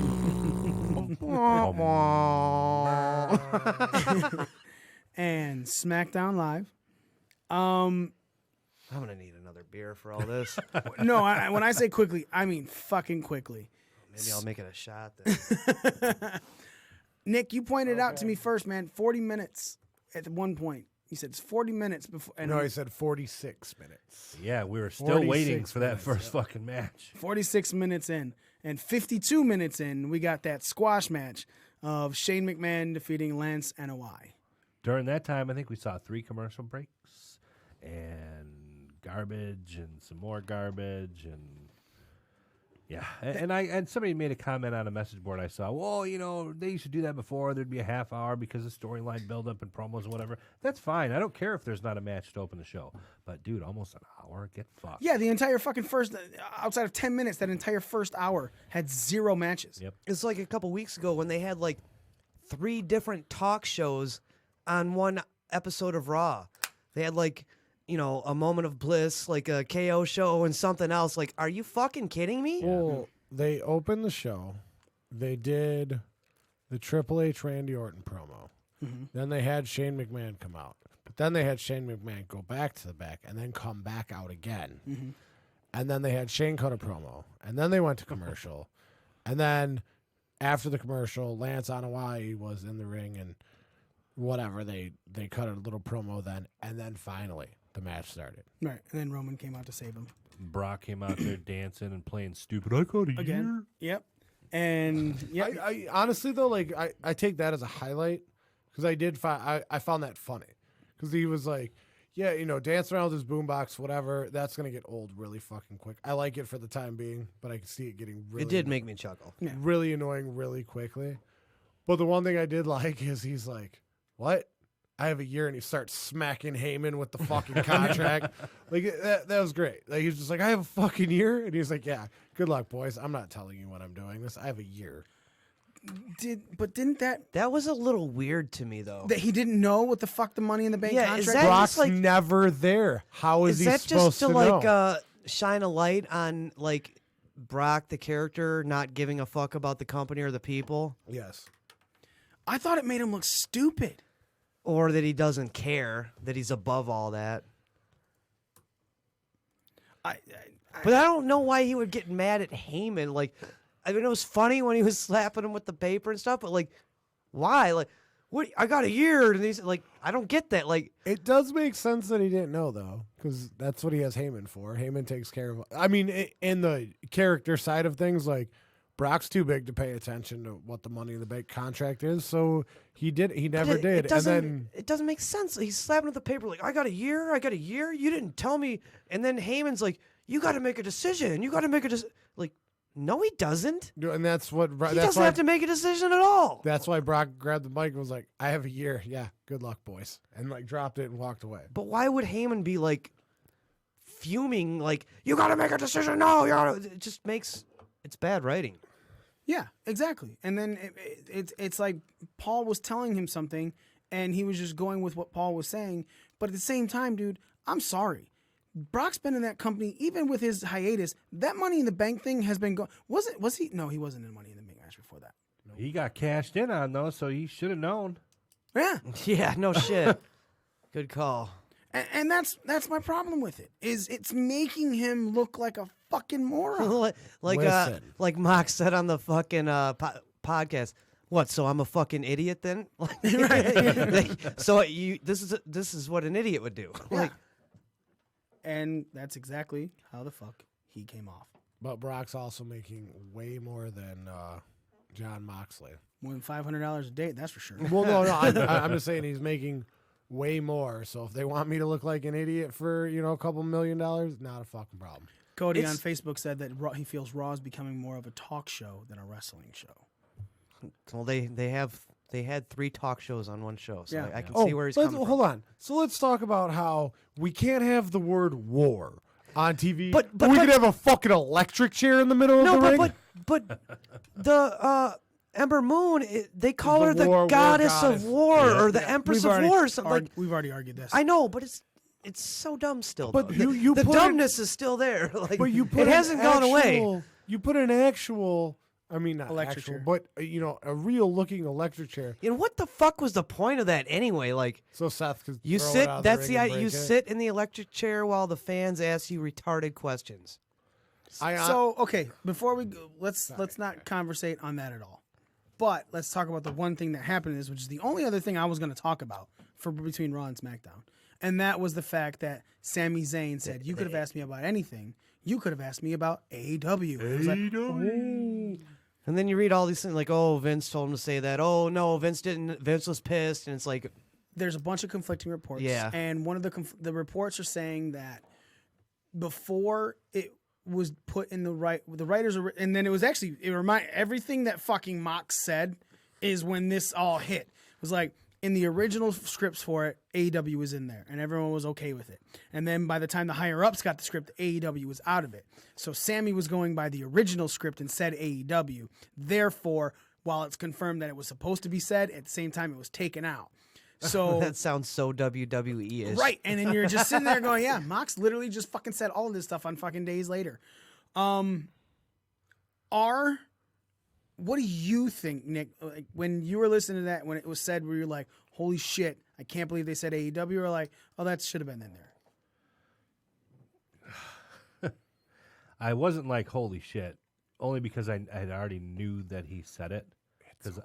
Oh, you didn't watch it live? No, I didn't watch that live. I ended up watching that part the next night. I don't know. It felt Well, okay. Well, then it how felt about scripted. you? So you felt like he was told to say that? Yeah, whether or not somebody like Vince told him to say it, or he knew he was going to say it at some point, it didn't feel like it just kind of came out. Z, what are you thinking about that? Was it scripted, or did you say that? I off the cuff? think since Sami Zayn has been back, Vince is writing him a script of everything Vince wants to say, and he's just letting Sami say it. So I mean, I don't. Well, Unless Sammy's like honestly trying to get released, there's just things you don't do. You might break script, but you don't break script and say the rival company's name and not get reprimanded for it. So I could see that being like lost in translation somewhere where it was part of an original script, and then right. In which case, and then it's it was not- redacted and it didn't get back to someone, you know? Well, in that case, it's not Sammy's fault, so there should be no repercussions. But if he clearly went off script, like there's going to be repercussions. And If not, then my theory is right, and Vince just literally writes what he wants to say to the crowd but can't. So he has Sammy do it, and Sammy gets all this heat from it. You know what I was thinking about that when listening to that Mox interview? When Mox was saying like how when he got all the shit off his chest to Vince, like he's like, every Monday I wake up and I'm like fucking physically ill, and he, you know, and it's because of having to come here and deal with this shit. But then it took me back to when Sammy was making one of his first supposedly Vince written pro, and he said that like thinking about his return made him physically ill, and he said, but it wasn't the work environment, it wasn't his co-workers, it wasn't the McMahons, it was the people. Mm-hmm. I'm wondering if like Vince is like, it's not me, it's you. You know, like when like turning the whole like. I wonder if he put some of like what Mox told him into that. You know what I mean? Well, what do you think about what he said? Do you think that Vince told him to say AEW, or do you think it was in the script, or did you think? I kind of tend to agree with what you with your theory. Well, it's not a theory, but because I read kind of the same stuff too. I kind of think that Vince thought it would be funny at first, put it in there, and then some of his yes men and higher up writers are probably like, no, you should probably take that out, Vince. It's not a good idea. And then either that didn't get back to Sammy, or Sammy was like, fuck it, and said it anyway. And then Vince lost his shit. I don't think actually that it came out at all. I don't think it was supposed to come out. I think You think that, it, so it was a shoot. I think it was the third hour of Raw that has the lowest viewership of Monday Night Raw. And that Sami Zayn said the company that was that's the hottest thing in wrestling right now, to gain some sort of reaction for the show, to make people tune in, to make those fucking Nielsen boxes go higher, to make that third hour of Raw in the ratings not look like fucking shit. I think that was purposely put in there. So one word of a whole hour is their reaction to get better ratings. Yeah, because that one word and that whole hour is done where people who are like, I'm not going to pay attention to WWE, then all of a sudden it clicks. Dude, in the Monday Night Wars, they used to mention them all the time. Used to go back and forth. You know what I'm saying? Invading WCW. WCW. Yeah, that's not true. Vince wouldn't acknowledge WCW. But WCW talked about WWE all the time. They dropped it. Mick Foley became the champion, and from there it was all downhill. So it's kind of taboo almost to mention your competition on the air. It is, and especially, I was an outside salesman for a long time for a company that sold construction materials, and we were taught as salesmen, like, you're not supposed to bury your competition at all. As a matter of fact, you're supposed to kind of compliment them, like, well, they have, that's a really great product they have, and let me tell you about this that we have. You know, you're not so. Yeah, it makes you look unprofessional. It makes you look small when you bury your competition. It makes you look like you're scared. Yeah, it makes you look like you're scared and you're not educated enough to say anything smarter. Yeah, you give them all the reasons why this company is great, but then you also give them reasons why your company is better. Yep. Pretty much. You compliment them and then say what you can offer as well. It's like promo work 101. Yeah, easily. I'm trying to find anything on Raw's ratings. They were non-existent. I want to, because if I could find this, then I'll know exactly how the hours went. There's a 5-minute spike in hour 3 where like 4 people watched. And then, oh, apparently it was an all-time modern low. Oh my God! Here's my. That's hilarious. Face. You said what? Here's my shocked face. Oh, I can't find the actual numbers right now, so fuck it. We're just there weren't any. Dude, WWE is like becoming like the Nickelback of wrestling. It's almost like. Look at this. Oh, okay, here it is. It's almost like, I don't know. Oh no, that's the 26th. That's the May 6th. This is how I got over playing a stand-up bass. Raw ratings drew a Yeah, that bad. Yeah, no, that can't be right. No, okay, this is also saying things differently. So I'm not going to go with this one. It's from Wade Keller, the Pro Wrestling Torch, but it's saying that it built from this is Torch is reputable. Yeah, but they're saying that they had a 1.61 rating, and that they had a 1.63, a 1.68, and a 1.73 before that. Remember, the ratings that we were looking at were like 2. Yeah, it's like really. I was like, fucking that's low. below TNA numbers. Yeah, dude. that's like below 2 million. Oh, okay. The first hour drew 2.265 million. The second hour drew 2.254 million, and the third hour drew 2.05. That's still fucking low. Yeah, it's still. I agree. So let's fucking move on from that. We're done talking WWE's Raw and SmackDown. Woo! What we are going to talk about is NXT TakeOver 25. We're going to make our picks with Pro Wrestling Scorecards picks. Ladies and gentlemen, you can go to ProWrestlingScorecards.com. You can make your own picks, man. Get your own scorecard. ProWrestlingScorecards.com. Download the NXT 25 scorecard, and motherfuckers is beautiful. It's beautiful. It's true. Get your own scorecard. Motherfuckers, let's make some picks. All right. Wait, are you still champion? Nah, I'm relinquishing the title. I'm like War Raiders. I'm not really fighting for this anymore. Hey, midget stripper, you back off. Do you have the experience to? You know what? It's I'm sorry. I'm experienced BDR style. However, do we have a what is this? that is a. Okay. I know you've never before seen you that get before. real friendly with that. That's my ex-girlfriend that I fucked 1,000 times. Smitty's had sex on that. Yeah, that's what I hear. Okay. However, I also licked don't. it And before just the like show went Smitty, it dropped a nut.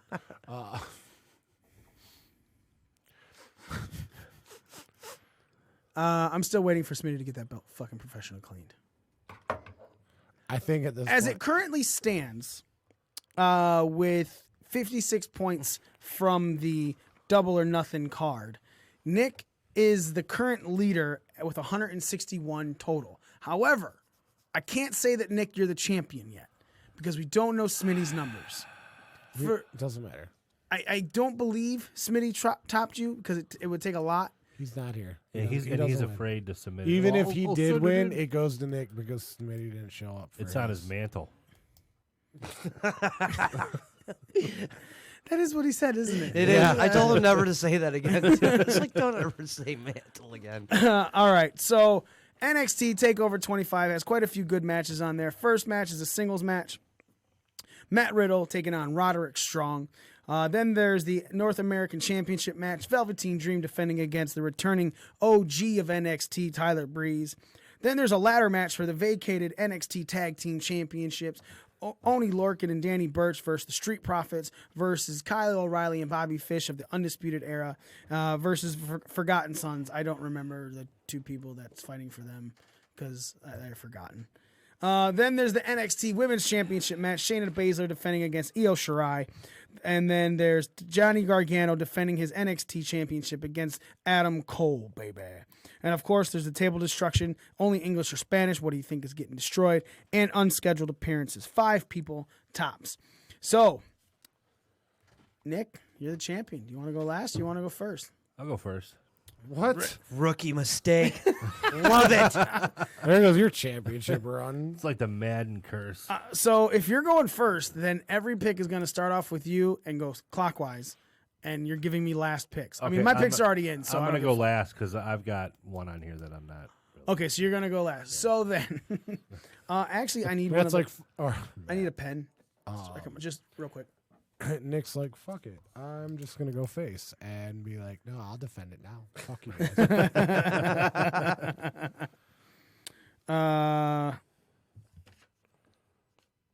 There we go. All right. I'm done. I'm good. That's what she said. First match, Matt Riddle versus Roderick Strong. 3 extras. So many of them said that to me. I'm done. I'm done. Like I get it. I'm like, okay, I get it. I'm leaving now. I don't want to be here anymore. Fall type, match time +or -1. Remember, if you get the match time directly on, dead on, you get an extra 2 points. And will there be outside And interference? Smitty'll suck your dick. Yes or no? Joe, you're first. Who do you got? I have Spicoli, Matt Riddle winning by Bro Mission. 14-minute match time and yes to outside interference, actually. All right. Z. I have Roderick Tough beating Matt Puzzle. Tough is not the same thing as strong. By pinfall. Tougher than a 50-cent steak. 18-minute match time, and no, there will not be interference. You said pinfall 18, no interference? Correct.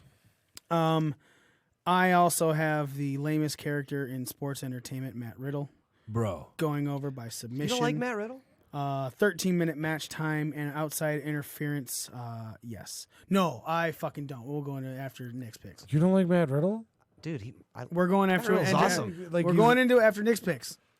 Got Riddle with submission, 17 minutes, and yes to outside interference. Yeah, I don't like Matt Riddle. Why? He is Why so don't fucking you? boring. No, he's not. How the fuck do you figure? Can you kick your flip flops off into the crowd? Yeah. Both of them at the same time, time? in different places. Yeah. Yeah. Yeah, I could. Where- You give me where- flip flops? I'll take a video of it tonight. I'll take a video of it tonight. I'm gonna go see if I have flip flops. I have flip flops at home. I might have flip flops in the truck. That's awesome. Well, then that'll be part of our extra video after the show on Periscope. Woohoo! Content for Patreon. Yeah, baby. That's what I'm talking about. No, he's just so bland. Dude, He's so good in the ring. I though, made the like- most pessimistic wrestling fan on the face of the earth. Got a point. Not me. Not me. You know who I'm talking about. Vito? Our buddy Vito. I made him, and he had not watched NXT or anything WWE related in a very long time. And I made him watch the last TakeOver, and he watched Riddle, and I made him a fan of Riddle. If the most pessimistic wrestling fan on the face of the earth is a fan of Matt Riddle, how are you not? I think he's boring. I disagree. I think he's fun. I don't even think he's fun. I do. I would love, dude. I would love to see a Rob Van Dam versus Matt Riddle match. That's a fucking weed match, and that's the thing. You know Dude, why? but they both get gold. Let me be very honest. That's probably why you guys fucking love him. No, I know. I like beyond because the of his gimmick. I like his in-ring style. I like his crispness. Like I think he's got a really, really good future. Stoner gimmick or not. Yeah, he's got a lot of charisma too. I like his backstory too. Well, yeah, that's where the pot comes into Well, play. no, like a little bit, but I mean, this guy was a ranked top 10 fighter in the world when Dana White fired him because of what he said, not because of what he did. What did he say? That sounds familiar to me. Well, it's on the Matt Riddle. It's a Matt Riddle special on fucking NXT on WWE Network. And I think he said the story on Edge and Christian's podcast. He popped for a marijuana drug test in UFC, but he's got his medical marijuana card. Like, he's a legal user, whatever. But that doesn't matter. That's fine for if a cop pulls you over. But if the company you work for doesn't want you to smoke pot, they don't. No, that's their prerogative. Sure. But anyway, so him and Dana butted heads over that, and Matt Riddle's basically like, "Look, dude, all your fucking fighters on your roster are taking fucking PEDs, whether they're popping for it or not. If they're not popping for it, they're finding ways around it. Like, and you're fucking getting on me for marijuana, which is not anything performance enhancing." And he's like, "I'll beat the fuck out of all your performance enhancing motherfucker," you know. So Matt Riddle's hanging out with And Joe so Rogan. Dana White got all buttered about that shit and fired him. And Matt Riddle went to wrestling. Yeah. No, I just think that's a great story. Honestly. I agree, but my whole situation on why I don't like Riddle. One, I'm not saying he's bad in the ring. I really don't think he's bad in the ring. But I think as a character, I think he's so plain because it's the same thing over and over again. When he first came to WWE, when I saw him in Evolve, when he first came to WWE, it's just the same. And the problem is, he's young. I've seen but the same thing as I've seen the fucking specials on him and other things, and he's no different in the ring than he is in person. And that's fine, dude, because that's more of you. But as far as I'm concerned, I don't care. Nothing about this man makes me go, can't wait to watch him wrestle again. Hey, man, that's your opinion. Wrestling, Like wrestling like any other art is subjective. Fair enough. You're but allowed to like and dislike what you want. if Matt Riddle keeps dropping like 4-star matches, you're still not going to like him like solely based on like character and charisma, not in ring ability.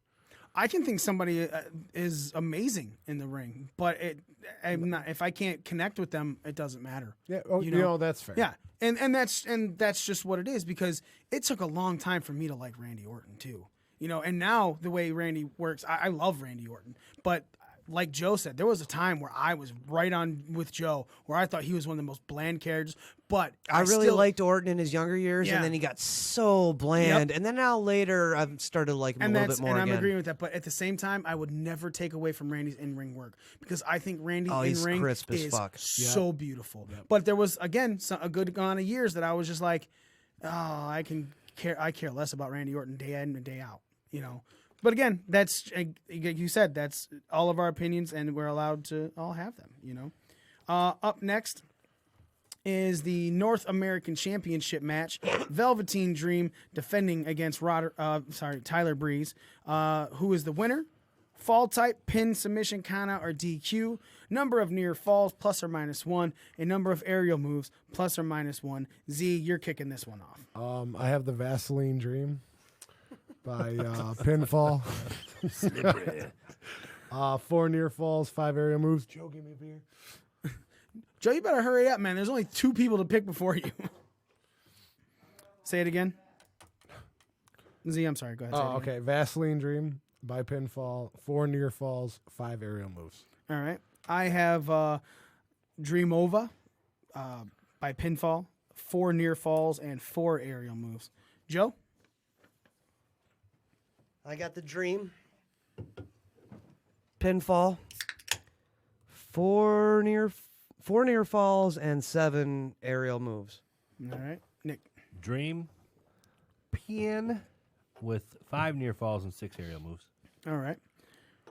Up next is the Tag Team Championship match for the vacated NXT titles. A ladder match between Lorcan and Birch, Street Profits, Undisputed Era, and the Forgotten Sons, Blake and Cutler. There we go. There you go. Winner, Good job. who is the first to climb the ladder, who's the first to touch the belt, who's the first hit with a ladder, who is the number of aerial moves, +or-1, and who is the last to touch the belt and lose. I'm kicking this one off. I have the Undisputed Era winning this. Montez Ford is going to be the first to climb the ladder. Wesley Blake will be the first to touch the belt. Kyle O'Reilly will be the first hit with the ladder. 6 aerial moves. And the last to touch the belt and lose is going to be Angelo Dawkins. Joe. Who do you got winning this? Undisputed Era. All right. I got the Forgetful Sons. Who? Yeah. What? Winning this thing. Huh? Kyle O'Reilly, first to climb. Oni Lorcan, first to touch the belt. Danny Birch, first to get hit with the ladder. 11 aerial moves, and last to touch the belt and lose, Montez Ford. All right. Z. I have Era winning. I have Angelo Dawkins climbing the ladder first. Oni Lorcan is the first to touch the belt. Murphy is the first to get hit with the ladder. Murphy's not in it. It's Blake and Cutler. Blake Murphy. Murphy Blake. I thought it was Buddy Murphy. Murphy Yeah, is no, on no, no, SmackDown yeah, so now. Wesley Yeah, no, Blake. that's Wesley Blake. That one. I'm like, dude, you're wrong. I always thought it was You always forget him. Murphy Brown. 6 aerial moves, and Cutler will be the last one to touch the belt before All right. losing. Nick. Street Profits, Bobby Fish is going to be the first to climb the ladder. Oni Lorcan will be the first to touch. First to get hit with it is Kyle O'Reilly. 9 aerial moves, and Steve Cutler will be the last to touch it. My Uncle Oni was the first to touch me, too. Yeah, it happens. Yeah, Balake hit me with his ladder. Fucking Uncle Oni touch. Ew. That was not good. It was gentle. Up next, the Women's Championship match. Shayna Baszler defending against Io Shirai. Who's the winner? How will they win? Pin, submission, countout, or DQ? Number of finishers executed, +or-1. The finishers are the Kirifuda Clutch or the Moonsault. And will there be outside interference? Yes or no? Joe, you're kicking this one off. Okay, Io Shirai's hot butt will not win. It'll be Sharon Slorbin by submission. 2 finishers and yes to outside interference. All right, Z. I have Corbin beating Io Sherry by submission. 3 finishers. What do you owe her? Yes to outside interference. I don't know yet. All right. She hasn't told me. I've owed her for the past 3 pay-per-views, and she hasn't told me yet. I have Io Shirai going over by pinfall. 3 number of finishers executed and yes to outside interference. Nick. I wanted to put Shirai, but I'm going to go with the safe pick and say Baszler submission. 3 finishers. 3 finishers. 3 finishers. 3 finishers and yes to outside interference. Put some new furniture in my apartment. Interference. Oh, indifference. Up next is the final match on the card, the NXT Championship match. Johnny Gargano defending against Adam Cole, baby. Who is winning? Fall type, pin, submission, counter, or DQ. Match time in minutes, plus or minus 1. Number of near falls, plus or minus 1. Remember, a near fall is any 2 count. And will there be outside interference? Yes or no? This is Z. I got Johnny TakeOver by pinfall. 28-minute match time. 6 near falls. And yes, there will be outside interference. I have Adam Cole winning by pinfall. 24-minute match time. 6 near falls. And yes, there will be some outside interference. Joe. I have Johnny Wrestling by submission. 34-minute match time. There's only 5 matches on here. True. They'll probably add a surprise one, but that doesn't matter. Anyway, 9 near falls and yes to outside interference. All right, Nick. I've got coleslaw. 25 minutes. Sorry, pin. 25 minutes. 9 near falls and yes to interference. Outside interference. Announce table destruction. There's only 2 announce tables, the English and the Spanish. I have them both safe. Joe? I have English being destroyed and Spanish not. Both safe. Nick? English safe, Spanish destroyed. All right. I'd destroy a Spanish. Never mind. For another show. Zelina Vega. Next is the unscheduled appearances. 5 names. Each of them count as 3 points, so a grand total of possible 15 points from this. Joe, you're leading this one off. All right, I got Kushida, Cassius Ohno, Tommaso Ciampa, Keith Lee, and Jessa Dudeman. Jessamine Duke. Jessa Dudeman. Jessa Dukeman. Jessa Dudeman. All right. Z. Who are the 2 chicks that Jessa Dudeman. Jessamine Duke and Marina Shafir. And Roddy's wife. Whatever the fuck her name is. Marina Shafir. Can I get those both at a slower pace? I'm kind of dumb. Jessamine Duke. Shafir, like Shafir. Got it. Shafir And Duke. Mm-hmm. Okay. And then Keith Lee, Cassius, and Kushida. All right. I have Eric, Ivar, Kushida, Finn Balor, and Seth Rollins. You said Eric and Ivar. That's their names now. You have to go with that. Yeah, I know. Quick question. Answer. On the off note that they fuck it up and they call them like Hanson or something, like announce them as, do you lose points? No. Because that's who they are. Nick. Ono, Keith Lee, Jessamine Duke, Marino Shafir. Marino. And Dan Marino Shafir. Kushida. Laces out. I'll be honest, Ray man. Finkel, everybody. Ray Finkel. Einhorn is Finkel. Finkel is Einhorn. Einhorn. Do you know people were bitching about that fucking movie? Why? Because they said that it's you're mocking transgenders. And I was my like, God. how? The person's not transgender. They fucking made themselves a woman just to get back at everyone. And was that transgender? They didn't feel like a woman. Hey, you know what it wasn't doing 10 years ago? Right. I'm honestly surprised you guys didn't throw in any old school people. It's the 25th anniversary. I know, but Those are always so random. It's like Time out. Pause. Who are you changing? I'm going KO, Sami Zayn, Shinsuke Nakamura, Bobby Roode, Seth Rollins, Finn Balor, Nakamura, Bray Wyatt. Balor. Oh, you're changing everyone.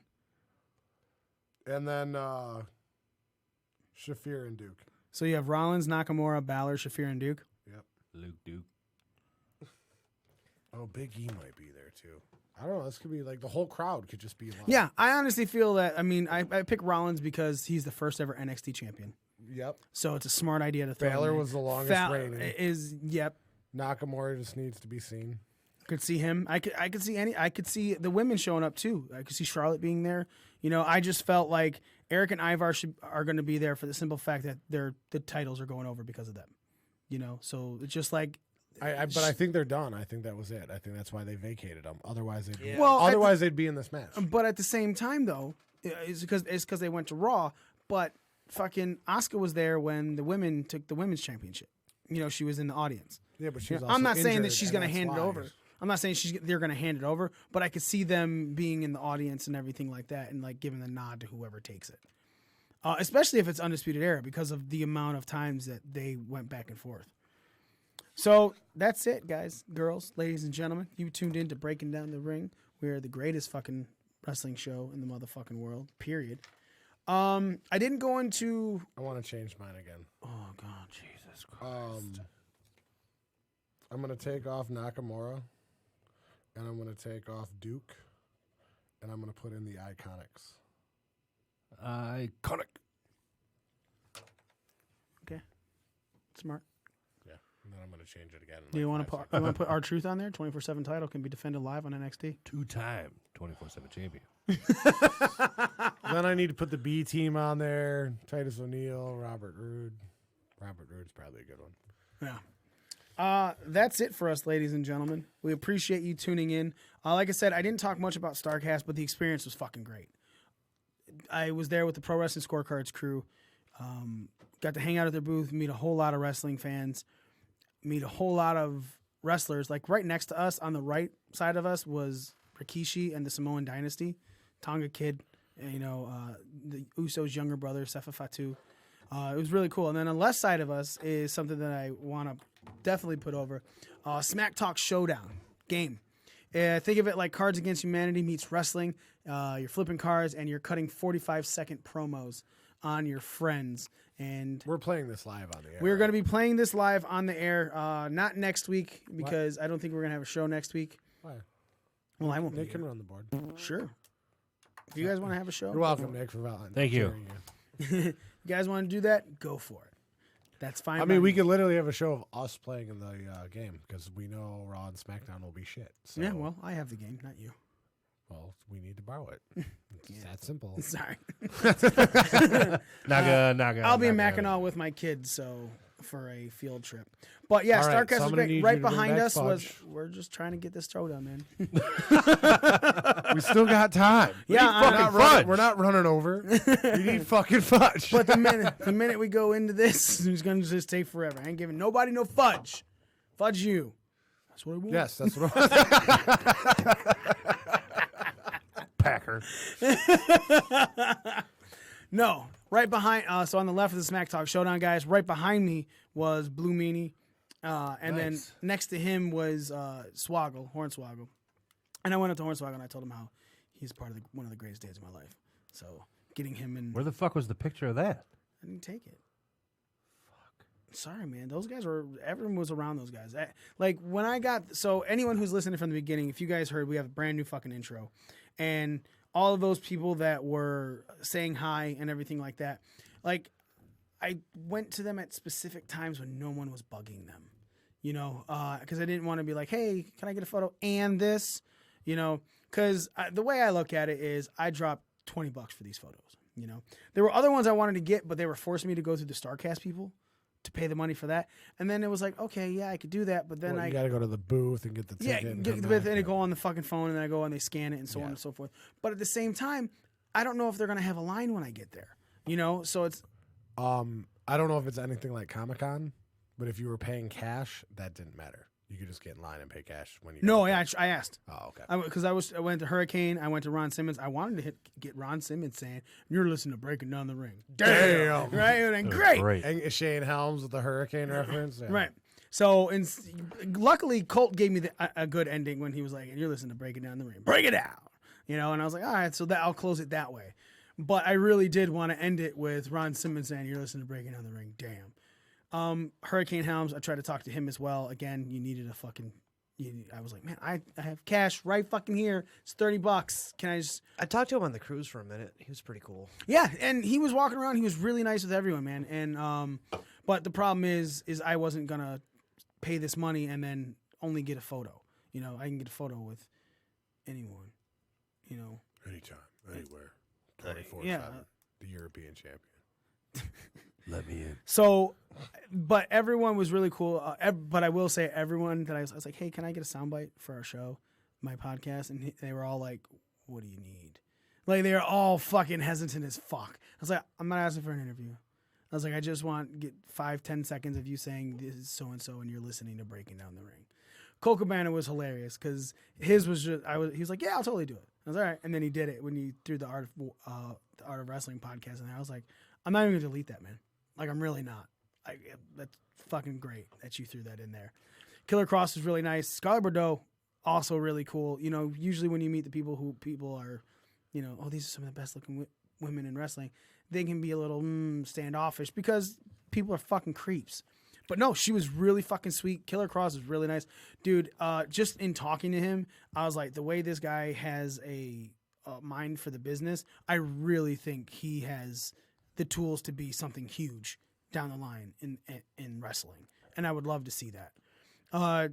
Brian Cage was cool. I actually got Brian Cage the second day. Like, I took the photo with him the day before, and I went to him day 2. I was like, hey, I forgot to ask this because I'm a goddamn idiot. I will gladly pay you another $20 for a fucking autograph or something, but can I get a soundbite for the podcast? And he was like, no, man, I'll just do it. And so made me think Brian Cage, really fucking cool.